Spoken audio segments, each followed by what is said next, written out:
Pastor కనీసం ఖర్చులకి సరుకులకి ఏమి ఇచ్చేవాడు కాదు. ఏం లేదు సార్, ఇంట్లో పరిస్థితి దారుణం. కారపొడి వేసుకొని తినే వాళ్ళ పిల్లలు.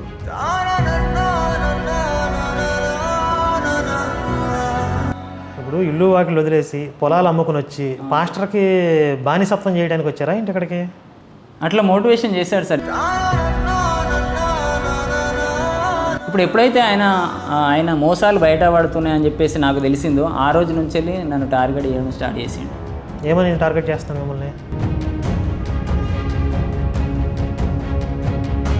మీకు స్వర్గానికి వెళ్ళాలని ఆశగా ఉందా? అంటే ఫ్రీగా స్వర్గం వచ్చేస్తుంది అనుకున్నారు. స్వర్గం మీద అంత ఆశ ఏంటి మీకు? మిమ్మల్ని మోసం చేసింది హనోక్ పాస్టరేనా? అవును సార్. ఆ హనోక్ పాస్టర్ వీడియోస్ ఏమైనా ఉన్నాయా యూట్యూబ్లో? ఛానల్ ఏమైనా ఉందా? అవును సార్. ఛానల్ పేరేంటి? SSD ministries. ఎంత సంపాదించాడు పాస్టర్? నాకు తెలిసి ఒక ఆమె అయితే 34 లక్షలు ఇచ్చిందని నాకు చెప్పిన రికార్డు కూడా ఉంది సార్.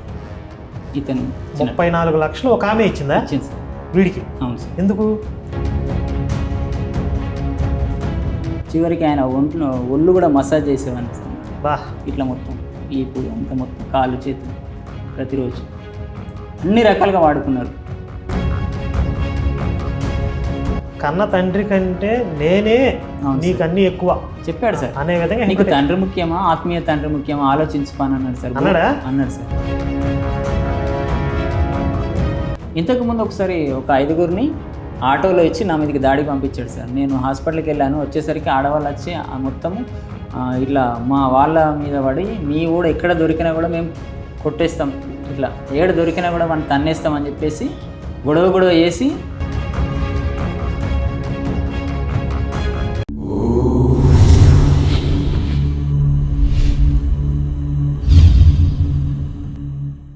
అందరికీ నమస్కారం.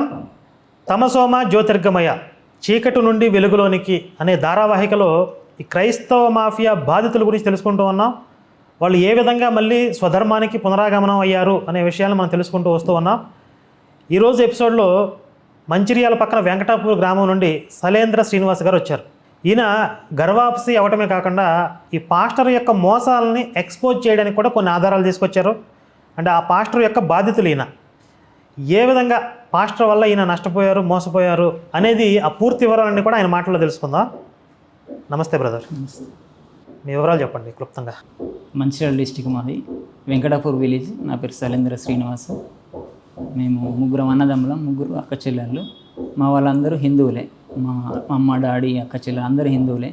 నేను ఒక్కరిని మాత్రమే యేసుక్రీస్తుని నమ్ముకున్నాను. కొంతమంది విలేజ్లోకి వస్తారు కదా సువార్త చెప్పడానికి, వాళ్ళు వచ్చి పత్రికలు ఇవ్వడం ద్వారా నేను చదివి కొంతమంది ఫ్రెండ్స్ చెప్పడం ద్వారా నమ్ముకున్నాను. ఏం పత్రికలు ఇచ్చారు వాళ్ళు? ఏముంది అందులో? ఈయన నిజమైన దేవుడు, యేసుక్రీస్తు మన కోసం రక్తం గార్చాడు అని చెప్పేసి అందులో ఉంది. వాళ్ళు కూడా కొంచెం మోటివేట్ చేశారు అన్నట్టు. ఈయన నిజమైన దేవుడు, ఈ దేవుళ్ళని దేవుళ్ళు కాదు, స్వర్గానికి వెళ్ళిపోతాం, ఈయన తప్ప వేరే దేవుళ్ళని నమ్ముకుంటే నరకానికి వెళ్ళిపోతాం అని చెప్పేసి వాళ్ళు పత్రికలు ఇచ్చి నాకు చెప్పడం జరిగింది అన్నట్టు. మీకు స్వర్గానికి వెళ్ళాలని ఆశగా ఉందా? అంటే ఫ్రీగా స్వర్గం వచ్చేస్తుంది అనుకున్నారు. స్వర్గం మీద అంత ఆశ ఏంటి మీకు? నాకు అప్పుడు అంత అంటే ఫ్రీ, ఇప్పుడు మనకి ఏదైనా ఒక అర్హతను బట్టే కదా వచ్చేది. అవును సార్. మనకు అర్హత లేకుండా అంతులేని సంపద వచ్చి మీద పడినా మనకి తృప్తి ఉండదు, సాటిస్ఫాక్షన్ ఉండదు కదా. అవును సార్.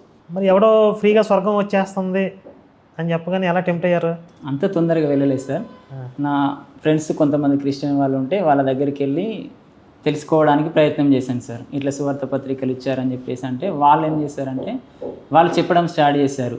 ఈయన నిజమైన దేవుడు, ఈయన నమ్ముకుంటే ఇట్లా పరలోకం వెళ్తాం, లేదంటే నరకానికి వెళ్ళిపోతాం అని చెప్పేసి వాళ్ళు చెప్పడం స్టార్ట్ చేశారు. అసలు యేసుని నమ్మితే నరకానికి పోతారు, ఆ విషయం తెలుసా? తెలియదు. నిజంగా బైబిల్ దేవుడు ఉంటే, బైబిల్ దైవగ్రంథం అయితే, అది కాదనుకోండి ఒకవేళ అయితే, యేసుని నమ్మిన వాళ్ళందరూ నరకానికి పోతారు. మొట్టమొదటి వాళ్ళే పోయేది. అసలు మీరు ఆ పత్రిక తీసుకున్నారు, మీ ఫ్రెండ్స్ దగ్గరికి వెళ్ళారు, వాళ్ళు ఏదో మోటివేట్ చేశారు, ఈ తర్వాత ఇక ఇదే నిజమని నమ్మేశారా? అవును సార్. ఇవాళ చెప్తుంటే నమ్మేశాను సార్. అది నమ్మడం ద్వారా మా డాడీకి తెలిసిపోయి మా డాడీ చాలా తిట్టడం జరిగింది సార్ నన్ను. నువ్వు ఇంట్లోకి రావద్దు, నువ్వు. ఇది ఏ సంవత్సరం జరిగింది? 2007లో సార్. మీ వయసు ఎంత అప్పుడు? ఇప్పుడు మీ ఏజ్ ఎంత చెప్పండి? 38 ఉంటుంది సార్. ఇప్పుడు 38. 2007 అంటే ఇప్పుడు 17 సంవత్సరాలు. అవును సార్. 21 సంవత్సరాల వయసులో మీరు మత మార్పిడి అయ్యారు. అవును సార్. పెళ్లి కాలేదు సార్ అప్పుడు. ఇప్పుడు పెళ్ళి అయిందా? అయింది సార్. పిల్లలు? ఒక పాప, ఒక బాబు. ఎంత వయసు వాళ్ళు, ఏం చదువుతున్నారు? వాళ్ళు 3rd క్లాస్ పాప, నర్సరీ ఎల్కేజీ ఉంటుంది కదా సార్, ఆ ఎల్కేజీ బాబు. అప్పటి నుంచి ఎంతకాలం ఉన్నారు అందులో? పోయిన సంవత్సరం వరకు ఉన్నాం సార్. ఇది లాస్ట్ ఇయర్ దాకా? లాస్ట్ ఇయర్ అంటే ఓ 16 సంవత్సరాలు ఉన్నారు అందులో? ఉన్నాను సార్. 2013లో మ్యారేజ్ అయింది నాకు. 2013లో క్రిస్టియన్ అమ్మాయిని చేసుకున్నారా? లేదు, హిందూ అమ్మాయిని వేసుకున్నాను. అదేంటి మరి, క్రిస్టియానిటీలో ఉండి హిందూ అమ్మాయిని మళ్ళీ మతం మార్పిడి చేద్దామని అనుకున్నారు ఆ అమ్మాయిని కూడా? లేదు సార్, అంటే హిందువులో ఉంటే హిందూ పెళ్ళి చేసుకోవాల్సి వస్తుందని చెప్పేసి ఆ అమ్మాయికి నేను ఇట్లా చెప్పడం స్టార్ట్ చేశాడు, ఈయన నిజమైన దేవుడు అని. ఆమె అది నమ్మేసి, ఆమెకు కొంచెం హెడేక్ ప్రాబ్లం ఉండే, అయితే నేను చెప్పడం ద్వారా ఆమెకు ఆ హెడేక్ ప్రాబ్లం పోయింది దేవుని నమ్ముకోవడం ద్వారా అని చెప్పేసి ఆమె నాతో పాటు వచ్చింది సార్. వాళ్ళు హిందువులే. హెడేక్ పోయిందా? నిజంగా పోయిందని భ్రమపడిందా? భ్రమపడింది అంటే కొంచెం తగ్గినట్టుగా ఉంది అట్లా అని ఫీల్ అయ్యింది అన్నమాట. కానీ తర్వాత మళ్ళీ నమ్ముకున్న తర్వాత కూడా ఆ హెడేక్ కంటిన్యూగా అయితే కదా, ఎందుకు మాయమైపోద్ది? లేడు కదా అక్కడ, ఆయన ఉన్న పవర్ లేడు. అంటే ఇదంతా కూడా హిప్నటైజ్ చేయటం అనమాట. నువ్వు వేసిన నమ్ముకో, నీకు సాల్వ్ అయిపోతుంది, అయిపోయావు అనగానే నిజమే అయిపోయినట్టుగానే ఉందనిపిస్తుంది అలా. నమ్ముకోవడం ద్వారా మా ఇంట్లో కూడా చాలా గొడవలు జరిగాయి సార్. అందరూ మేము హిందువులమై ఉండి, పుట్టినప్పటి నుంచి హిందువులమై ఉండి నీకు ఎవరు చెప్పారు, ఎందుకు ఇట్లా మారామని చెప్పేసి మా నాన్న ఇంట్లో కూడా రానియలేదు సార్. చాలా బాధలు పడ్డాను సార్. విలేజ్లో కూడా చాలామంది ఫ్రెండ్స్ దూరం అయిపోయారు, చుట్టాలలో అందరు దూరం అయిపోయారు. మొత్తం అది నీకు నువ్వే బ్రతుకుపోరు అని చెప్పేసి ఇట్లా వెలివేసినట్టు అయిపోయింది సార్. అప్పుడు నేను హైదరాబాద్ వచ్చి ఒక పాస్టర్ అడ్రస్ ఇస్తే ఇక్కడికి వచ్చి ఒక హాస్టల్లో ఒక 1 year ఉండి, ఇటే కొన్ని రోజులు ఉండి కొన్ని రోజులకు మళ్ళీ విలేజ్ వెళ్ళిపోయాను సార్. ఇక్కడికి వచ్చిన తర్వాత హాస్టల్లో ఉండి ఏం చేశారు? కార్పెంటరీ ట్రైనింగ్ తీసుకున్నాను సార్. Carpenter training? అవును సార్. ట్రైనింగ్ తీసుకున్నారా, వర్క్ చేశారా? క్రిస్టియన్ హాస్టల్ అది మొత్తం క్రిస్టియన్ సంస్థ సార్. అందులోనే సండే చర్చికి వెళ్ళడం ఉంటుంది, అందులో ట్రైనింగ్ ఇస్తారు, ట్రైనింగ్ తర్వాత జాబ్ చూపిస్తారు సార్. అది పూర్తి క్రిస్టియన్ సంస్థ. అది క్రిస్టియన్ సంస్థ మిమ్మల్ని హైదరాబాద్ తీసుకొచ్చింది, ట్రైనింగ్ ఇచ్చి జాబ్ ఇప్పిస్తామని. అవును సార్. మరి ఇప్పించారా? ఇప్పలేదు సార్, కొంత హెల్త్ ప్రాబ్లం ఉండడం ద్వారా నేను మళ్ళీ ఇంటికి వెళ్ళిపోయాను సార్. ఏంటి మీకు హెల్త్ ప్రాబ్లం ఏంటి? కొంచెం ఇక్కడ ఛాతీలో నొప్పి వచ్చినట్టు అయిన తర్వాత ఇంటికి వెళ్ళిపోయాను సార్. ఇంటికి వెళ్ళిపోయిన తర్వాత ఇక మ్యారేజ్ అయిన తర్వాత మేము మంచిర్యాలలో రెంట్కున్నాం సార్. మంచిర్యాలలో ఎప్పుడైతే రెంట్కున్నామో ఈ హానక్ పాస్టర్ అనే వ్యక్తి మాకు పరిచయం అయ్యాడు సార్. ఎవరు? హానక్ పాస్టర్. మేము రెంట్కున్న వాళ్ళ ఇంట్లో ఒక ముస్లామ్మ ఈ హానక్ పాస్టర్ చర్చికి వెళ్తుంది. ఆమె ద్వారా నేను ఈ హానక్ పాస్టర్ చర్చికి వెళ్ళడం స్టార్ట్ అయింది సార్ 2015లో. ఈ హానక్ పాస్టర్ ఎక్కడ ఉంటాడు? తిమ్మాపూర్ విలేజ్లో ఉంటాడు సార్. మంచిర్యాలలోనే తిమ్మాపూర్ విలేజ్. ఈ హనోక్ పాస్టర్ చర్చికి వెళ్ళారు మీరు? అవును సార్. మీ ఊరు సొంత ఊరు వదిలేసి మంచిర్యాలలో రెంట్కున్నారు. ఎందుకని మీ నాన్న ఇంట్లోకి రానివ్వలేదనే? లేదు సార్, డ్రైవింగ్ ఫీల్డ్ కోసం వెళ్ళాను సార్. ఓకే. నాకు డ్రైవింగ్ వచ్చు కదా, మంచిర్యాలలో డ్రైవింగ్ చేసుకుంటూ అక్కడ కిరాయి ఉండి ఇక ఏదో ఒక చర్చికి వెళ్ళాలని చెప్పేసి నేను ఇంట్లో ఆ ముస్లాం ఉన్నది కదా, ఆ ముస్లాం వెళ్తూ ఉంటుంది కదా సండే అమ్మ ఎక్కడికి వెళ్తున్నావు, నేను కూడా చర్చికి వెళ్ళాలంటే హానక్ పాస్టర్ చర్చికి వెళ్తున్నా, ఆయన మంచిగా చెప్తాడు, నువ్వు కూడా రమ్మని చెప్పేసి ఆమె తీసుకెళ్ళిపోయింది. అప్పటి నుంచి వెళ్ళి ఈ హానక్ పాస్టర్ నాకు తెలుసు. మిమ్మల్ని మోసం చేసింది హనోక్ పాస్టరేనా? అవును సార్. ఆ హనోక్ పాస్టర్ వీడియోస్ ఏమైనా ఉన్నాయా యూట్యూబ్లో? ఛానల్ ఏమైనా ఉందా? అవును సార్. ఛానల్ పేరేంటి? SSD ministries. SSD ministries. ఇదేనా ఛానల్? అవును సార్. శ్రీ సత్యదేవ మినిస్ట్రీస్. అవును సార్. సబ్స్క్రైబర్స్ లేరు పెద్దగా, 300 మందే ఉన్నారు. అవును సార్. చర్చికి ఎంతమంది వస్తారు అక్కడ? ఒక 100 మంది దాకా వస్తారు సార్. అవును సార్, ఆయన. ఇక్కడ కూడా వేషధారణ. ఈ బిల్డప్ బాగానే ఉంది. మామూలు స్ట్రింగ్ వినోద్ లెవెల్లో చేస్తున్నాడు అంటే ఎడిటింగ్లో. అవును సార్. ఎంత సంపాదించాడు పాస్టర్? నాకు తెలిసి ఒక ఆమె అయితే 34 లక్షలు ఇచ్చిందని నాకు చెప్పిన రికార్డు కూడా ఉంది సార్. ఇతను 34 లక్షలు ఒక ఆమె ఇచ్చిందా? ఇచ్చింది సార్ వీడికి. అవును సార్. ఎందుకు? ఆమెకు ఒక 4 లక్షలు అప్పు ఉండేనట్టు సార్. ఆ 4 లక్షల అప్పు తీర్చడానికి ఈమె దగ్గర ఏం లేదు సార్. ఒక 3 ఎకరాల భూమి ఉంది, బెల్లంపల్లి ఉంది కదా సార్ చర్చి, ప్రవీణ్ గడు. ఆ చర్చి ఆపోజిట్లో ఈమె స్థలం ఉంది సార్. 3 ఎకరాలు సార్ మొత్తం. 3 ఎకరాలకి 74 లక్షలు వచ్చినాయట సార్ ఆమెకి. ఈ పాస్టర్ ఏం చేసిండట అంటే, అన్న నేను ఒక ఎకరం అమ్ముకొని 4 లక్షలు అప్పు కట్టుకుంటా అంటే, లేదమ్మా అవి కరెంటు తీగల కింద ఉంది, మళ్ళీ ఎవరు రారు దానికి, 3 ఎకరాలు అమ్ముకొని నీకున్న అప్పు కట్టుకొని మిగతాది దశమభాగం దేవునికి ఇచ్చేసేయి, నువ్వు ఏదో బ్యాంకులో వేసుకో అమ్మా, ఈ మళ్ళీ ఎవరు కొనడానికి రారని చెప్పేసి ఆమెను మోటివేట్ చేసినట్టు ఆమె మాట్లాడింది సార్. గంట పైన మాట్లాడిన రికార్డు ఉంది ఆ భూమి విషయంలో. ఆమె ఇట్లా చెప్పుకోవడం స్టార్ట్ చేసింది సార్. అప్పుడు నాకు అనిపించింది, పాస్టర్ 34 లక్షలు తీసుకొని మరి 1 రూపాయి కూడా నా దగ్గర లేదు అని చెప్పేసి అందరితోని మళ్ళీ కాదు మొత్తం 3 ఎకరాలు అమ్మిచ్చాడు. అమ్మిచ్చాడు సార్. అమ్మితే ఎంత వచ్చినాయి? 72 లక్షలు ఏమో వచ్చిందని చెప్పాడు సార్. 72 లక్షలు వచ్చినాయి. అందులో 34 లక్షలు పాస్టర్కి ఇచ్చేసి ఎందుకు? అక్కడ స్థలము కొనుక్కోవడానికి సార్. స్థలం కొనుక్కి చర్చి కట్టడానికి అందరికీ ఇప్పుడు చాలామంది వస్తారు కదా చర్చికి సార్. అంటే ఇంతమందిని ఇక్కడ రేపు అబద్ధ క్రీస్తు వచ్చేసరికి అందరూ ఒక దగ్గరికి రావాలి కదా సార్. అందరు ఒక దగ్గరికి రావాలి అంటే మనకు స్థలం ఉండాలి అని చెప్పేసి ఆమెను ఏం మాయ చేసాడేమో తెలియదు కానీ ఆ డబ్బులు అయితే ఆమె దగ్గర నుంచి రాబట్టుకున్నాడు సార్. ఫస్ట్ పొలం మొత్తం అమ్మేస్తే కనుక దశంభాగం ఎక్కువ వస్తుందని అమ్మేశాడు సార్. అసలు దశంభాగం కాకుండా ఏకంగా 50% తీసుకున్నాడు సార్. తీసుకున్నాడు.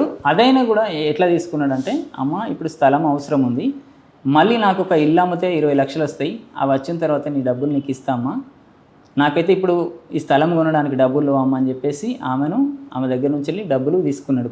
ఈ 34 లక్షలు తీసుకున్నాడు. తీసుకున్న తర్వాత ఈమె అడగడం స్టార్ట్ చేసింది, అన్న నువ్వు అమ్మిన తర్వాత ఇస్తా అని చెప్పినావు కదా, మరి నా డబ్బులు ఇవ్వన్నా, నీ దశభాగం అందులోంచి తీసుకొని మిగతా డబ్బులు నాకు ఇవ్వన్నా అని చెప్తే, లేదమ్మా నువ్వు దేవునికి ఇచ్చినావు కానీ నాకు 1 రూపాయి వేయలేదని చెప్పేసి అన్న తర్వాత ఆమెకు ఇక్కడ ఛాతీలో నొప్పి వచ్చి ఒక 4 రోజులు మొత్తం పేషెంట్ అయిపోయింది. అప్పటి నుంచి నాతో చెప్పుకోవడం ఆమె స్టార్ట్ చేసింది. పాస్టర్ను దేవుడు అని నమ్ముకున్నా కానీ నేను అక్కడ పోయి అడిగేసరికి నువ్వు దేవునికి ఇచ్చిన అమ్మ నాకు ఇవ్వలేదంటే నాకు ఘోరంగా ఇక్కడ నొప్పి వచ్చింది. 2-3 రోజులు నేను ఇట్లా నాకు ఏం చేయాలో అర్థం కాక బాబు నీతో చెప్పుకుంటానని ఒక 2 నెలలు నాతో చెప్పుకోవడం స్టార్ట్ చేసింది. ఎట్లయినా మంచిది బాబు, నాకు సపోర్ట్గా ఒక కొడుకులాగా ఉండి నువ్వు నాకు సపోర్ట్ చేయి, మనం పాస్టర్ని అడుగుదామంటే నేను అడగడం స్టార్ట్ చేసిన. ఇతను 34 లక్షలు తీసుకొని ఇవ్వడం కరెక్ట్ కాదని చెప్పేసి ఇతను అడగడం స్టార్ట్ చేస్తే ఆ గొడవలల్లో ఒక 6 లక్షలు మొన్న ఇచ్చాడు సార్. ఇంకొక 4 లక్షలకు కాగితం రాయించుకున్నాడు. ఈ 10 లక్షల దగ్గర 10 లక్షలు తప్ప నా దగ్గర రూపాయలు ఇవ్వమ్మా, నువ్వేం చేసుకుంటావు చేసుకో, నువ్వు కోర్టుకు పోతావా ఎక్కడికి పోతావా నాకు సంబంధం లేదు, నువ్వేమన్నా చేసుకో అని చెప్పేసి ఆమెను బెదిరించాడు. బెదిరించిన తర్వాత ఇట్లా అంటుండు, పాస్టర్ అయ్యా నాకు ఇవ్వని అంటుండు, ఏం చేద్దామయ్యా మరి అని చెప్పేసి అంటే, అమ్మ నువ్వు నిలబడతావంటే చెప్పు, మనం ఎక్కడికంటే అక్కడికి వెళ్దాము, మాట్లాడదాం, కోర్టులు ఉన్నాయి, చట్టాలు ఉన్నాయి, నిన్ను మోసం చేసిండు కాబట్టి నువ్వు దర్జాగా అడగచ్చు కదా అని చెప్పేసి అన్న. ఈవిడ డబ్బు ఇచ్చినట్లుగా ఏమైనా ఆధారాలు ఉన్నాయా? ఆమె దగ్గర ఏం లేవండి, ఓన్లీ క్యాష్ ఇచ్చింది. మరి అందుకే ఏం బిక్కుండో బిక్కో అంటున్నాడు పాస్టర్ అన్నాడు. మరి మీకు ఆధారాలు లేవు కదా, ఎట్లా లేవు? ఆమె చెప్తే రికార్డ్స్ ఉన్నాయంట, కాల్ రికార్డ్స్ ఉన్నాయి. అందులో 34 లక్షల ప్రస్తావన ఉందా? ప్రస్తావన ఉంది. ఓకే, కొంతవరకు పర్వాలేదు. కాల్ రికార్డు ఉన్నాయి, అవన్నీ తీసుకెళ్ళి ఆమె కాల్ రికార్డ్ చేసుకుందా? కాల్ రికార్డ్ చేసి. ఆమె వయసు ఎంత? 55 రాకుంటే 55 ఏళ్ళు కాల్ రికార్డ్ చేసిందంటే పర్వాలేదు.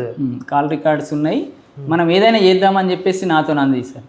అన్న తర్వాత నేను కొంచెం దాన్ని డిస్టర్బ్ చేశాను, బయటికి వెళ్ళిపోయాను. వీళ్ళు ఆ పైసల విషయంలో నన్ను మీకు పాస్టర్కి ఏంటి సంబంధం వస్తుంది అక్కడ? మీతో పాస్టర్ ఎలా ఉండేవాడు? పాస్టర్ అంటే పైకి బాగానే ఉండేవారు. నేను ఓన్లీ ఆదివారం వెళ్ళడం తప్ప నాకు ఏ విషయం తెలియదు, అక్కడ ఏం జరుగుతుందో తెలియదు. ఇప్పుడు పాస్టర్ దగ్గర మీరు పరిచర్య చేయటం కానీ సేవ చేయించుకోవడం అట్లాంటివి ఏమైనా ఉన్నాయా మీ దగ్గర? ఉన్నాయి సార్. నేను ఎప్పుడైనా ఆదివారం వెళ్ళేది అంతే, అంత మించి నాకు అతని గురించి ఏం తెలియదు. అతని అల్లుడు పాస్టర్ ఎప్పుడైతే చనిపోయిండో అతను ఏమన్నాడంటే, నా అల్లుడు చనిపోయిండు కాబట్టి నాకు కొంచెం చేసేవాళ్ళు ఎవరు. అల్లుడు పాస్టర్ ఎప్పుడు చూసి మీరు సడన్ అక్కడికి వెళ్ళిపోయారు? అల్లుడు కూడా పాస్టర్ ఉన్నాడు. ఆయన ఎక్కడ, ఏ ఊర్లో పాస్టర్? అదే చర్చికి, అదే చర్చిలో అల్లుడు కూడా పాస్టర్. వాళ్ళ ఇల్లుటం ఉంటాడు అన్నట్టు, ఆయన వాళ్ళ ఇంటి దగ్గరే ఉంటాడు. అల్లుడు చచ్చిపోయాడు. అల్లుడు చనిపోయాడు. ఎందుకు? హార్ట్ అటాక్ వచ్చి చనిపోయాడు. మరి తిరిగి బతికించలేదా పాస్టర్? బతికించలే. చనిపోతే నాకు ఉన్న ఒక అల్లుడు చనిపోయాడు, నా కొడుకు చిన్నోడు, నువ్వు వచ్చి ఇక్కడ నాకు పరిచర్య చేస్తూ సహకరించు అని చెప్పేసి నన్ను మోటివేట్ చేయడం స్టార్ట్ చేశాడు ఈ హానక్ పాస్టర్. నీకు అక్కడ ఏమన్నా భూములు ఉన్నాయా, జాగాలు ఉన్నాయా, అసలు ఏముంది నీకు చెప్పు అని చెప్పేసి నన్ను అడిగాడు. మా డాడీ సంపాదించిన ఒక 2 ఎకరాలు ఉంది, ఒక ఇల్లు ఉంది అని చెప్పేసి నేను చెప్పిన. నాకు ఏమేమి ఉందో అన్నీ చెప్పేసిన. బాబు ఇక్కడ మనం ఉండేదేం లేదు, తినేదేం లేదు, 15 సంవత్సరాలు అయితే యేసుప్రభు వస్తాడు, నువ్వు ఇక్కడ ఉండి సంపాదించింది లేదు, దేవుని పని కంటే ఎక్కువ ఏం లేదు, నువ్వు ఆ 2 ఎకరాల భూమి అమ్మేసుకొని ఇక్కడికి వచ్చి ఒక ప్లాట్ కొనిస్తా, నీ భార్య పిల్లలందరూ దేవుళ్ళో ఉంటారు, అక్కడ ఉంటే బతుకమ్మలు ఆడి నీ పిల్లలందరూ అటే కలిసిపోతారు, అన్నిళ్ళల్లో అందరేమో బతుకమ్మలు ఆడుతా అంటే నీ పిల్లలేమో వాళ్ళని చూసి అటే పోతా అంటారు, నువ్వు వద్దంటే నీకు వ్యతిరేకంగా ఆలోచిస్తారు, అందరేమో ఎంజాయ్ చేస్తుంటే మా డాడీ అక్కడికి వెళ్ళనిస్తలేడని చెప్పేసి పిల్లలు పెద్దగా అయితే నీ మాట అయినారు కాబట్టి నువ్వు వచ్చేసే అని చెప్పేసి నన్ను ఫోన్ చేయడం స్టార్ట్ చేసిండు. మీ పొలం కూడా అమ్మించాడు? అమ్మేసాడు. అంటే ఎవరి పొలం అమ్మిస్తే వాళ్ళ దగ్గర దశంభాగాలు తీసుకోవచ్చు. అట్లా ఈయన మాటలు నమ్మి నేనేం చేస్తున్నా అంటే మా డాడీని అడగడం స్టార్ట్ చేసిన, 2 ఎకరాల భూమి నా పాలు నాకు ఇచ్చేయి అని చెప్పేసి నేను మా డాడీతోని గొడవ పెట్టుకున్నా. ఇట్లా గొడవ పెట్టుకోవడానికి కారణం కూడా ఈయనే, పాస్టరే. మా డాడీ ఇంటలేడంటే అవసరమైతే పంచాయతీ పెట్టించైనా మంచిగాని మీ డాడీ భూమి అమ్ముకో రమ్మని చెప్పేసి మోటివేషన్ చెప్తే ఈయన మాట పట్టుకొని నేను ఆ 2 ఎకరాలు అమ్ముకొని ఇటు వచ్చిన. 2 ఎకరాల భూమి అమ్మిచ్చిండు. 2 ఎకరాల భూమి అమ్మితే నాకు 10 లక్షలు వచ్చినాయి. ఈ 10 లక్షలు తీసుకెళ్ళి ఈ పాస్టర్కి ఇచ్చిన నేను. పాస్టర్కి ఇవ్వడం ద్వారా ఈయన ఏం చేసినట్టే, నేను ప్లాట్ కొంటా అని చెప్పిండు కదా, నేను పాస్టర్ని నమ్మి డబ్బులు అక్కడ పెట్టిన. డబ్బులు అక్కడ పెట్టిన తర్వాత ఈ 250 గజాల భూమిని నాకు ఈయన కొంటా అని చెప్పేసి ఆల్రెడీ బయాన పెట్టిండు. పెట్టిన తర్వాత ఆ భూమికి ఇరికిరు ఉందని చెప్పేసి కొంత రోజు ఒక 1.5 year టైము అట్లనే గడిచిపోయింది. నా డబ్బులు ఆయన దగ్గరే ఉన్నాయి, ఈ టైం గడిచిపోయింది. మళ్ళీ ఆ భూమికి ఇరికిరు ఉంది బాబు, వేరే కడ కొనాలి భూమి అని చెప్పేసి వేరే కడ కొనిపించిండు. మళ్ళీ ఆడ కొనిపించిన తర్వాత మళ్ళీ అక్కడ ఆ భూమి ఏదో కిరికిరి అయిందని చెప్పేసి మళ్ళీ ఇంకొకడ కొనిపించిండు. మూడు స్టెప్ నాది ఇప్పుడు భూమి. ఆ భూమి కొనిపించేసరికి నా పైసలన్నీ అయిపోయినాయి, సగం పైసలు అయిపోయినాయి. అడ్వాన్స్ ఇవ్వడానికి కానీ వాటికి కానీ అక్కడ కరెంటు సప్లై లేదు, కరెంటు లేదు బాబు. ఒక 20,000 అంటే అందులోంచి 20,000 ఇచ్చిన. చర్చి కట్టుకోవాలి ఎవరు ఇస్తలేరని చెప్తే ఒక 20,000 ఇచ్చిన, 40,000 అయినాయి. ఇప్పుడు నీకు కిరాయికుంటే నీకు ఇబ్బంది అవుతుందని చెప్పేసి వాళ్ళ జాగలోనే ఒక రూమ్ కట్టించి అక్కడనే చర్చి పక్కనే ఉంచారు నన్ను. దానికి 40,000 ఖర్చు అయితే అందులో నుంచే తీసి ఇచ్చిన. ఇట్లా చిల్లర ఏదైనా ఖర్చులైనా కూడా అందులో నుంచి తీసి ఇస్తున్నా. అవి ఎటు పోతున్నా ఏమవుతున్నా నేను లెక్క ఎందుకు అడుగుతా, పాస్ట్ని అడుగు కదా అని చెప్పేసి అక్కడ ఉంది. అట్లా డబ్బులు తక్కువ అయినాయి. తక్కువ అయిన తర్వాత బాబు 250 గజాలు రాదిగా, డబ్బులు తక్కువ ఉన్నాయి కాబట్టి నువ్వు తక్కువ భూమి వస్తుందని చెప్తే సరే ఎంతైనా మంచిదే గారు, కొనని దేవునికి ఖర్చు పెట్టినాగా అని చెప్పేసి నేను అన్న తర్వాత లాస్ట్కు 128 గజాల భూమి కొనిచ్చిండు నాకు.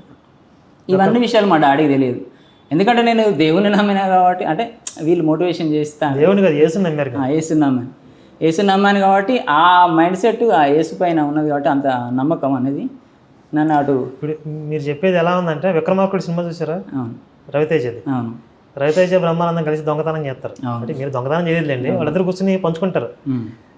రవితేజ లెక్కలేసి నువ్వు నీకంతా నాకెంత అని చెప్పి చివరికి ఎంత చేతిలో పెడతాడు. అవును, అట్లా ఉంది. అక్కడికి వెళ్ళి వాళ్ళ రూమ్లో నా పైసలతోనే రూమ్ కట్టుకున్నా, అన్ని కట్టుకున్నా. అక్కడికి వెళ్ళిన తర్వాత వెట్టి చాకరీ చేయించుకున్నారు. పొద్దున్న నుంచి మొదలు పెడితే సాయంత్రం. మీకు అక్కడ రూమ్ కట్టింది ఎందుకు? మీతో చాకరీ చేయించుకోవడానికి. నువ్వు ఒక పరిచారకుడు అని చెప్పేసి అభిషేకించేసి పొద్దున్న నుంచి సాయంత్రం వరకు మొత్తం అక్కడ రోడ్డు సౌకర్యం కూడా లేదు, ఇంత బురద ఉంటుంది సార్. ఇప్పుడు వీడియోలో పరిచారకుడు అనే పేరుతో కూడా అభిషేకం చేస్తున్నారా? అభిషేకం చేస్తే నూనె పోసినా పోస్తారు సార్. పోసి నేను పరిచారకుడు అభిషేకిస్తున్నా అని చెప్పేసి అభిషేకించి, నువ్వు ఏ పని చేసినా కూడా ఇది పని అనుకోవద్దు, దేవునికి చేస్తున్నా అని చెప్పేసి అనుకోవాలని చెప్పేసి వాళ్ళ ఇంట్లో ఉన్న ప్రతి పనికి నన్ను వాడుకునేవాళ్ళు సార్. పొద్దున్న నుంచి సాయంత్రం వరకు. అది రోడ్డు సౌకర్యం కూడా లేదు, మొత్తం బురదే ఉంటుంది. వర్షాకాలం వస్తే ఒక 200 మీటర్లు బురదే ఉంటుంది సార్ రోడ్డుకి వెళ్ళడానికి. ఆ బురద నుంచి బండి కూడా పోలేదు. అలాంటి బురదలో నన్ను పొద్దున్న నుంచి సాయంత్రం రాక వాళ్ళ పనికి వట్టి చాకరీ చేయించుకునేవాళ్ళు సార్. చివరికి ఆయన ఒళ్ళు కూడా మసాజ్ చేసేవాడిని సార్ నేను. ఇట్లా మొత్తం ఈ అంత మొత్తం కాళ్ళు చేతులు ప్రతిరోజు అన్ని రకాలుగా వాడుకున్నారు. వాళ్ళ కొడుకున్నాడు సార్, ఆయనను కూడా పాస్టర్ని చేసిండు మొన్న 3 సంవత్సరాల క్రితం. ఆడి వయసు ఎంత? వయసు 25 సంవత్సరాలు ఉంటాయి సార్. 25. అతను మాత్రం ఏం పని చేయడం లేదు సార్. అతను అట్లానే ఒక పొద్దున్న నుంచి సాయంత్రం వరకు ఇంట్లోనే ఉంటాడు తప్ప ఆయనకి ఏం పని చెప్పాడు సార్. మొత్తం నేనే పని చేసుకొని రావాలి పొద్దున్న నుంచి సాయంత్రం వరకు. అందుకే మీకు అక్కడ రూమ్ కట్టించింది ఎందుకంటే మీతో ఇక వెట్టి చాకరీ చేయించుకోవడానికి. అది మీకు మీ పొలం అమ్మిచ్చాడు. అవును సార్. అది సర్వనాశనం చేసాడు. అవును సార్. ఇంకో ముసలాం పొలం అమ్మిచ్చాడు, ఆయన సర్వనాశనం చేసాడు సార్. ఇప్పుడు మీ డబ్బులు విషయంలో మీరు ఏమైనా గొడవ పడ్డారా? అవును పాస్టర్తో. ఇట్లా ఖర్చు పెట్టించండి కదా సార్. ఇప్పుడు నా భూమి 250 గజాల భూమిని 128 గజాలు కొనిచ్చిండు. కొన్ని డబ్బులు అడిగితే దాంట్లో అవకతవకలు జరిగినాయని చెప్పేసి నేను అడిగాను సార్. నా డబ్బులు దేనికి ఇన్ని పెట్టినావు దానికి ఇన్ని పెట్టినావు అంటే నాకు సంబంధం లేదు బాబు, నువ్వు ఎందుకు అడుగుతాను నన్ను ఇట్లా సార్. నువ్వు కాల్ రికార్డ్స్ ఏమన్నా మీ దగ్గర? మరి లేవు సార్. ముసలాం చేసుకుంది, మీరు ఎందుకు చేసుకోలేదు? నేను చేసుకోలేదు సార్. సరే, పాస్టర్కి మీకు మధ్య జరిగిన ఈ లావాదేవీల గురించి ఇంకా వేరే ఆధారాలు ఏమైనా ఉన్నాయా? అయితే నేను డబ్బులు అడగడం స్టార్ట్ చేస్తాను సార్. నేను చర్చికి ఇంత పెట్టిన, రూమ్కి ఇంత పెట్టిన, కరెంటుకి ఇంత పెట్టిన, నా డబ్బులు నాకు ఇవ్వండి, నేను వెళ్ళిపోయినా మీ దగ్గర నుంచి వెళ్ళి. ఎప్పుడైతే ఆమె డబ్బుల కోసం గొడవ స్టార్ట్ అయిందో, డిస్టర్బ్ అయిందో, నన్ను దూరం చేశారు కదా. ప్రతి విషయంలో ఏమని చెప్తుండంటే అందరికీ, నేను అతని దగ్గర ఉన్నది 5 నెలలు సార్. అక్కడ పోయి 5 నెలల్లో మొత్తం నేనే పోషించిన వాడిని, నేనే అన్ని పెట్టినా, తిండి పెట్టినా, అన్ని పెట్టినా అని చెప్పేసి చెప్పుకోవడం సార్. మా ఇంట్లో ఏమి కూడా లేదు సార్ పరిస్థితి. వాళ్ళకే పని చేయడం, మొత్తం పరిచయం అంతా వాళ్ళకే చేయడం. బతకడానికి ఏం చేశారు అక్కడ? మీకు ఏం లేదు సార్, మా ఇంట్లో ఏం లేదు. ఇంట్లో పిల్లల పరిస్థితి దారుణం సార్. కంట్రోల్ బియ్యం తెచ్చుకుంది, రేషన్ బియ్యం. రోజంతా పాస్టర్కి చాకరీ చేసి మీరు ఎలా బతకాలి? మీకు అది కామన్ సెన్స్ ఉండాలి కదా. లేదు సార్, పిల్లల పరిస్థితి దారుణంగా, అక్కడ నుంచి వెళ్ళిపోవడం ద్వారానే మాకు మేలు జరిగిందారా, అక్కడ ఉంటే మాత్రం పిల్లల పరిస్థితి దారుణంగా ఉండేది సార్. పాస్టర్ కనీసం ఖర్చులకి సరుకులకి ఏమి ఇచ్చేవాడు కాదు. ఏం లేదు సార్, ఇంట్లో పరిస్థితి దారుణం, కారపొడి వేసుకొని తినే వాళ్ళ పిల్లలు.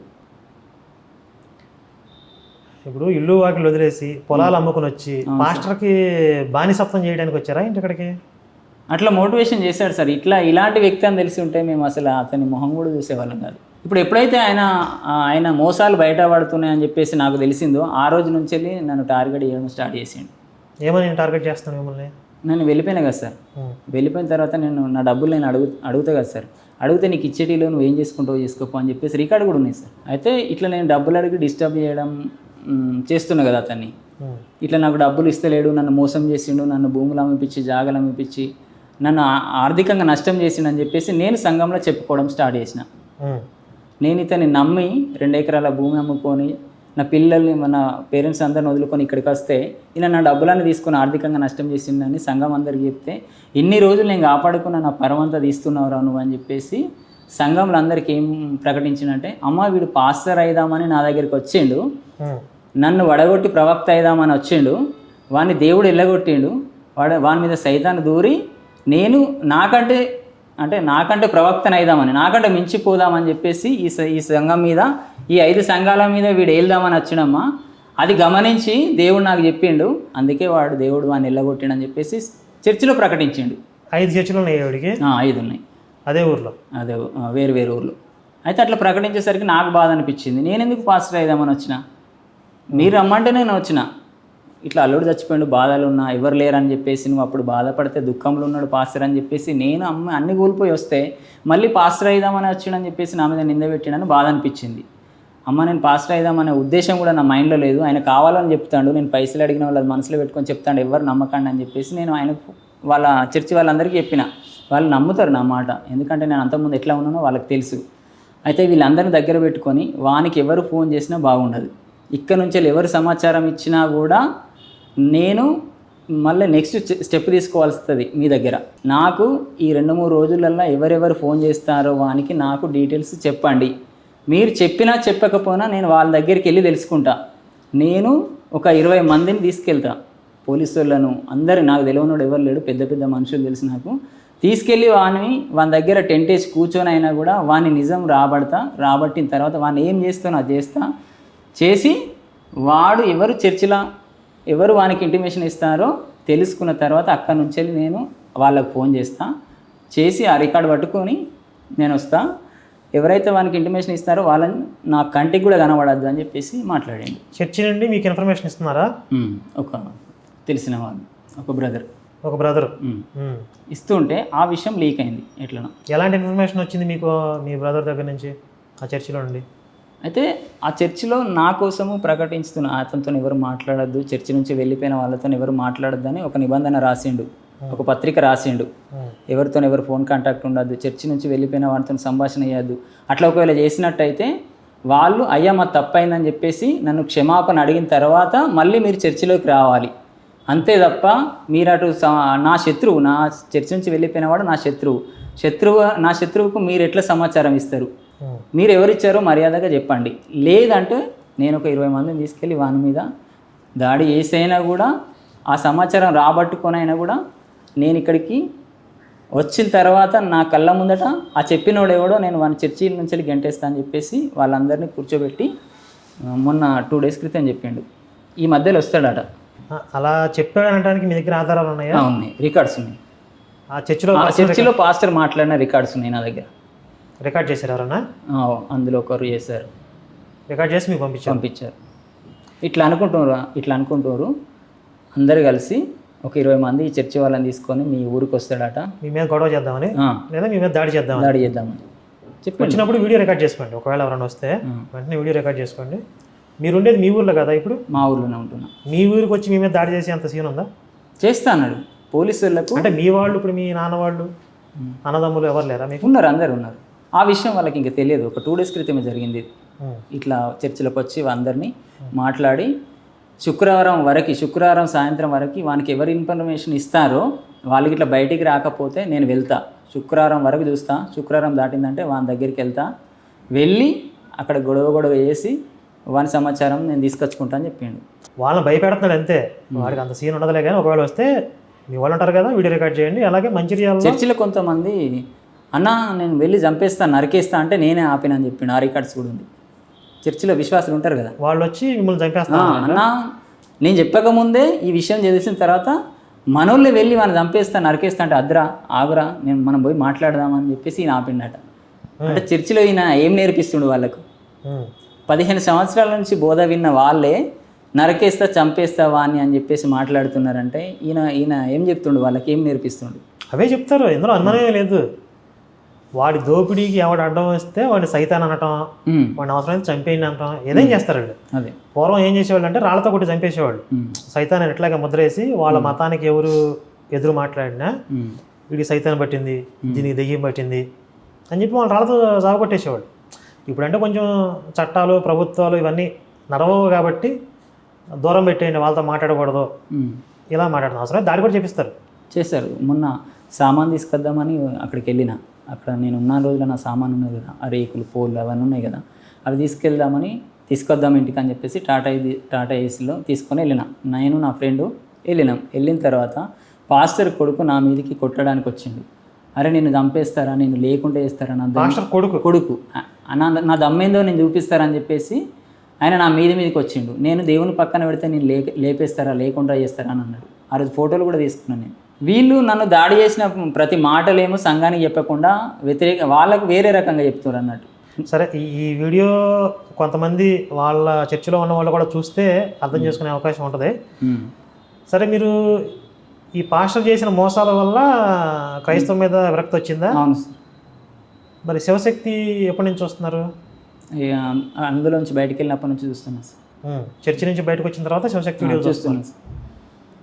మరి యేసు దేవుడు కదా అర్థమైందా? అవును సార్. ఎలా అర్థమైంది? యేసు దేవుడు అయితే ఇప్పుడు వీళ్ళు ఎందుకు సార్ ఇట్లా ఇన్ని రకాలుగా మోసాలు చేసి ఇంత దాడికి ఎందుకు పాల్పడతారు సార్? అట్లా కాదు, ఇప్పుడు వీళ్ళు అంటారు పాస్టర్లు దొంగలే కానీ మా యేసు మంచోడే అంటారు. యేసు మీద భయం ఉన్న వాళ్ళు అయితే ఇట్లా ఎందుకు దాడులు చేస్తారు సార్? అదే వీళ్ళకి భయం లేదంటారు, యేసు మంచోడే అంటారు. అందులోనేమో శత్రువుని క్షమించాలని ఉంది కదా సార్. ఈయన ఎందుకు సార్ మరి వచ్చి చంపేస్తా నరికిస్తా అంటారు? అనేది పాస్టర్ ఏం చేస్తున్నాడు, వీడు మంచోడా చెడ్డాడు అనేది అసలు అందులో క్వశ్చనే లేదు. వాడు ఖచ్చితంగా దొంగే. శివశక్తి వీడియోలు చూసాను అంటున్నారు కదా. చూసాను. మరి యేసు గురించి ఏమర్థమైంది? దైవత్వం అందులో లేదు అని అర్థమైందా క్లియర్గా? ఇంకేమైనా డౌట్స్ ఉన్నాయా? అర్థమైంది. ఏ వీడియోలు చూసారు మెయిన్గా? ఈ పాస్టర్లకు కౌంటర్ వీడియోలు పెడతారు కదా sir. Counter videos, test minute tolls ఏం చూడాలి ఈ మధ్య వస్తున్నాయి? చూసాను సార్. మళ్ళీ ఇంకెప్పుడన్నా ముందు అందులోకి వెళ్తారా? వెళ్ళను సార్. మీకు ఎప్పటికి మళ్ళీ స్వర్గం మీద ఆశ రాదా మీకు? లేదు సార్, నా పరిస్థితి దారుణం అయిపోయింది సార్. ఇప్పుడు నాకున్నది ఒకగానొక 2 ఎకరాలు మా తండ్రి దగ్గర నుంచి వచ్చిన ఆస్తి లేకుండా అయిపోయింది సార్. మీరు అక్కడికి వెళ్ళి పొలం అమ్మేసుకుని అప్పుల పాలైపోయి వచ్చారు. అప్పుల పాలైంది సార్. మీ నాన్న వాళ్ళు తిట్టారా, ఏమన్నారు? తిట్టారు సార్. మళ్ళీ వచ్చినాం కదా, ఇంటికి వచ్చిన తర్వాత పాస్టర్ మాట నమ్మకాన్ని అప్పుడు చెప్పినా కదరా, భూములు అమ్మకు, పిల్లలకు వర్తిస్తుందిరా, ఇప్పటికైనా నువ్వు ఎందుకు అని మాట పట్టుకొని వెళ్తున్నావు అని చెప్తే నువ్వు విన్నవారా అని చెప్పేసి అన్నాడు. ఇక నేను బాధలో ఉన్న, ఆర్థికంగా నష్టపోయానని చెప్పేసి మా డాడీ ఏమనలేదు సార్. అంటే వాళ్ళ మొత్తం ఎలా ఉంటుందంటే కన్న తండ్రి కంటే నేనే నీకు అన్ని ఎక్కువ చెప్పాడు సార్ అనే విధంగా. నీకు తండ్రి ముఖ్యమా, ఆత్మీయ తండ్రి ముఖ్యమా, ఆలోచించుకోని అన్నాడు సార్. అన్నాడు సార్. మేము భూములు మా డాడీ అమ్మనిస్తలేడంటే నీకు ఎవరు కావాలి? నీకు ఆత్మీయ తండ్రి, ఆయన శరీర ప్రకారమైన తండ్రి, నేను ఆత్మలకు తండ్రిని, నీకు తండ్రి కంటే ఎక్కువ అని చెప్పేసి అట్లా నన్ను మోటివేషన్ చేశాడు సార్.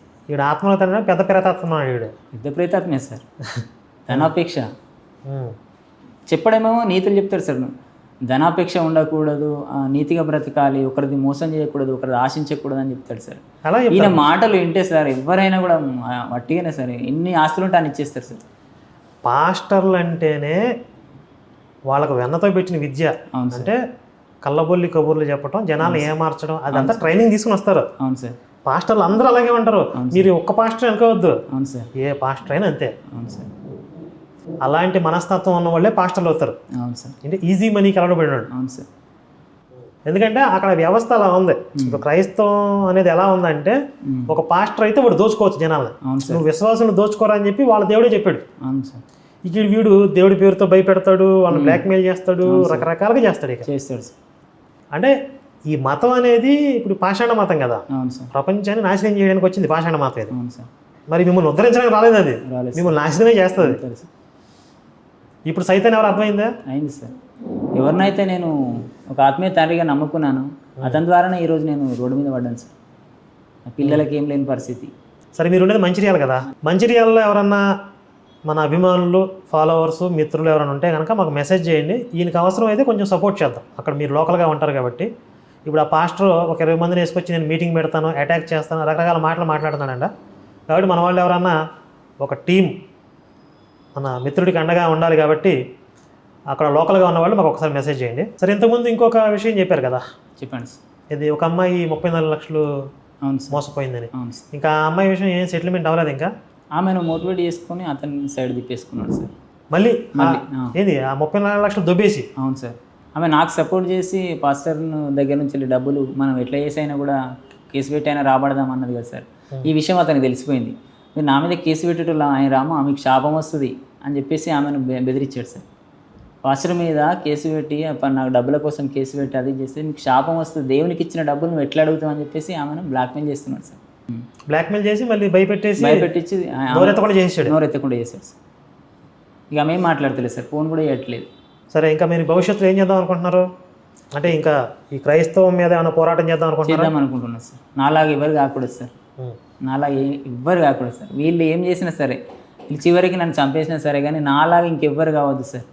నాలాంటి కుటుంబాలు రోడ్డు మీద పడద్దు సార్. చాలా దుర్మార్గంగా ఉన్నారు సార్ వీళ్ళు పాస్టర్. అదే మీకులాగా తెలియకుండా అందులో దూకటం. అవును సార్. బయటికి వచ్చేదాకా కూడా నేను తేరుకోలేకపోయాను సార్. అట్లా మోటివేట్ చేశాడు నన్ను. అన్నీ ఉన్నప్పుడేమో అక్కడికి తీసుకెళ్ళి పెట్టుకున్నాడు. నా దగ్గర చేతిలో రూపాయలు లేకపోయేసరికి ఇంత అవసరం లేదనుకుని పంపించాడు సార్. క్షవరం అయితే కానీ ఎవరైనా తెలియదు అంటారు కదా పాపం. మరి దెబ్బతింటే కానీ అర్థం కాలేదు మీకు. ఎవరికైనా అంతేలేదు. చాలా మంది ఇప్పుడు మీరు బయటకు వచ్చి చెప్పుకోగలుగుతున్నారు, కనీసం కొంతమంది చెప్పుకోకుండా అలాగే నలిగిపోయి. ఇప్పుడు మీ ఆవిడ ఉంది కదా 34 లక్షలు దొబ్బేసాడు కదా, కనీసం బయటకు వచ్చి చెప్పుకునే పరిస్థితి కూడా లేదు. చాలా మంది ఇంకా నష్టపోయిన వాళ్ళు ఉన్నారు సార్. అసలు మొహం చూస్తుంటే దొంగ అర్థమైపోతుంది. ఎట్లనే మీరు అసలు ఇప్పుడు కొంతమంది తెలియదు, పైకి క్లియర్గా కొంచెం నీట్గా కనపడతారు. అంటే నేను ఓన్లీ వారం వారం వెళ్ళేవాడిని కాబట్టి నేను అతని కోసం నాకు తెలియదు. నేను ఎప్పుడైతే అతని దగ్గరికి వెళ్ళున్నానో అతని గురించి మొత్తం నాకు తెలుస్తుంది కదా సార్.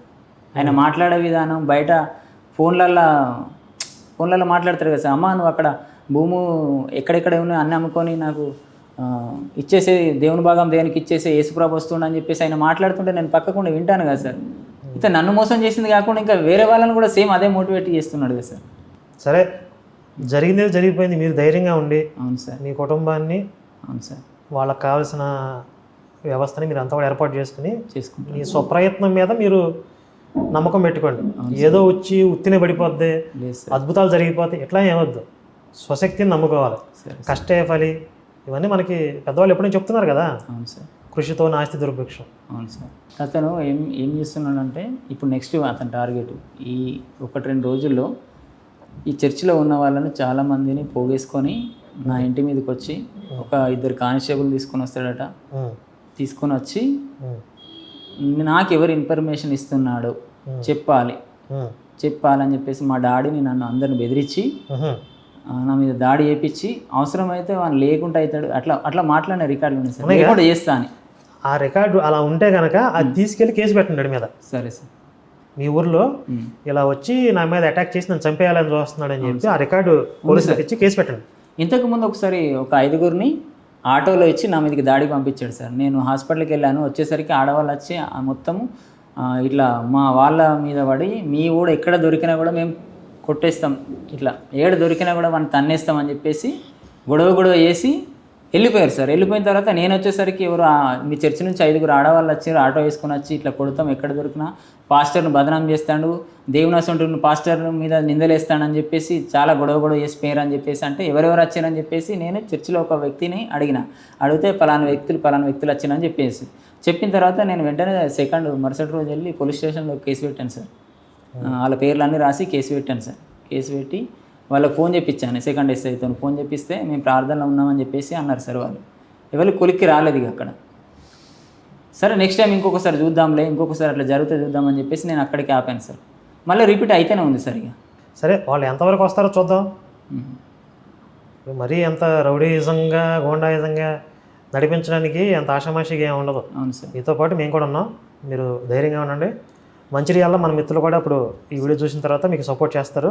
సరే, ఇప్పుడు మీ అమ్మా నాన్నలు వాళ్ళు హ్యాపీనా మీరు వెనక్కి వచ్చినందుకు కనీసం? అవును సార్, హ్యాపీ. అందరూ కలిసే ఉంటున్నారు కదా. సార్. మీరు ఎంతమంది అన్నదమ్ములు? 3 సార్. నేను చిన్న.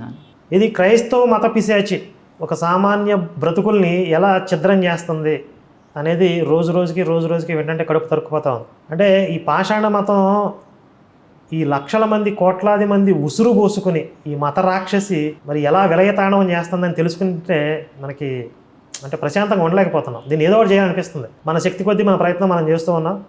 దీంతోపాటు ఇంకా రావాలి చాలామంది, వందల కొలది వేల కొలది బాధితులందరూ బయటకు వచ్చి ఈ రాక్షసి మీద తిరుగుబాటు చేయాలి. ఆ రోజు తొందరలోనే ఉందని ఆశిద్దాం. జై శ్రీరామ్, భారత్ మాతా కీ జై. సరే, జరిగిన నష్టమే జరిగిపోయింది కాబట్టి ఇక నుంచి మీరు భగవద్గీత చదువుకోండి. మీకు కావాల్సిన శక్తి మనోబలం అన్నీ వస్తాయి. భగవద్గీత చదువుకోండి రోజు. రాముల వారిని చూస్తే మీకు ఆయన పడిన కష్టాలు, ఆయన ఎలా ఎదుర్కొన్నాడు, ధర్మం కోసం ఎలా నిలబడ్డాడు అనేది మీకు ఒక ఇన్స్పిరేషన్గా ఉంటుంది. రాముల వారిని చూడండి, భగవద్గీత చదువుకోండి.